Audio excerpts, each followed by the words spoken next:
Well, hello. Here we are, October, what is it, 19th today? I believe so. Monday.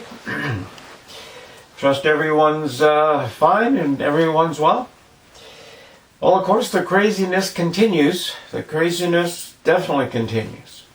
And I've got several links in the description section again.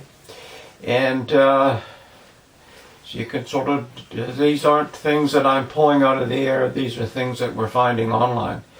And of course, I think we're looking at scandals worldwide sort of thing.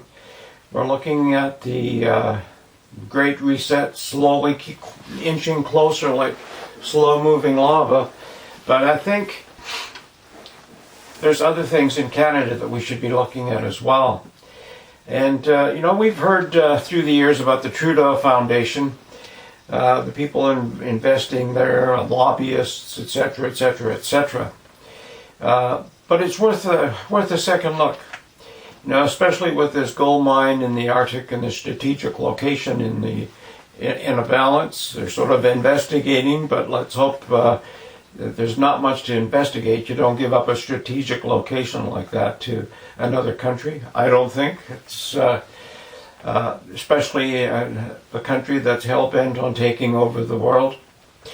But I guess you have to decide for yourself. Mind you, a lot of people just don't have a damn interest. It's sort of sad, really, where everybody's just trucking along one foot after the other. And I suppose in today, right now, you can see why people are doing that. I mean, with all this Wuhan waltz masquerade going on, everybody concerned about that. Business is still closed, the people are still unemployed, and some getting handouts from the government, others not. So it's a trying time for people, so they're trying to just keep their lives together. And that's another annoying thing about these clowns in Ottawa. This wee scandal is getting to a point where it's crazy. And I mean, they're just wasting time, destroying our economy, and wasting time filibustering over a scandal that information should be laid on the table and let us see if there was a scandal or not. The more they hide things, the more they waste time and waste taxpayers' money and behave like middle school bullies. The more we're going to believe that there's probably something there. Why would you go to all this energy and time and money to hide it if there isn't something there? And that takes you right back to the Trudeau Foundation. Chinese billionaires investing in the foundation, Shandong group trying to purchase the gold mine in Hope Bay, just doesn't smell good. Just doesn't. I said, what do they say? It just doesn't pass the smell test. There's a perception that something is going on. And the more they sort of dance on rice paper and try to keep everything hidden, the more, the smellier it sort of gets. It's sort of crazy. So we have several links to that you can go through. The wee scandal, the Trudeau Foundation, and of course we have some things on censorship as well. And the censorship is sort of beyond, it's going beyond stupidity.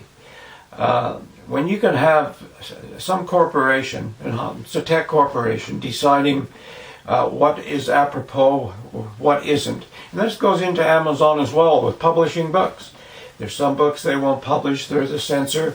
Of course, Twitter, Facebook, they're all sort of digging in their heels to as self-appointed censors for the rest of the world. I think it's high time somebody did something with that. And the same with the scandals that are going on. It's sort of become obvious that very few politicians are there for being of service to the people. Maybe in the way back when they started, they had that kind of lofty ideas. But it's obvious it's just self-promotion, self-enrichment that these people are in politics. And it's sick. It is really sick. And it's time, like I say, the only time it's going to change is if we wake up and start getting serious about what the hell's going on, and not just say, oh well, it's only that. Like I say, the censorship is really, really crazy. And what's even crazier, you look stateside, and the releasing of all this information on on the Biden family, and Schiff gets on television and says it's all a Russian collusion. He's going back to that bullshit that they lied about for a year. And how do we know they lied about it? There's no proof that there was anything with the Russian collusion. And it's interesting. So one of Hunter Biden's business partners, who was jailed, has released 26,000 emails that sort of collaborating all of the things that the New York Post has. And guess what? The New York Post still hasn't got their Twitter account. Somebody ought to sue these people. Big time. But of course, we know who is obviously in bed with these guys. I mean, it's all one-sided. They're still broadcasting the Russian collusion thing that has been debunked and proved false. And they spent millions of dollars with crooked FBI showing us how crooked this system is. Not all of it, but the leaders. They're just out to lunch, totally. So anyway, that's about it for today. I think the email, the links will speak for themselves. And even the most diehard liberal or Democratic or conservative or Republican diehard has to admit that there's some real skullduggery going on. And it's time people really contacted their representatives and said, hey, come on, quit fiddle farting around. Let's get real here. You have destroyed the Western economy, destroyed the whole, now trying to destroy the whole civil society, the way we operate, by their lockdowns and crazy regulations, rules, and laws. Some make sense and most of them don't. They do U-turns, 180-degree switches, and whatever seems convenient at the time. And I think we need more genuine leadership than what we have.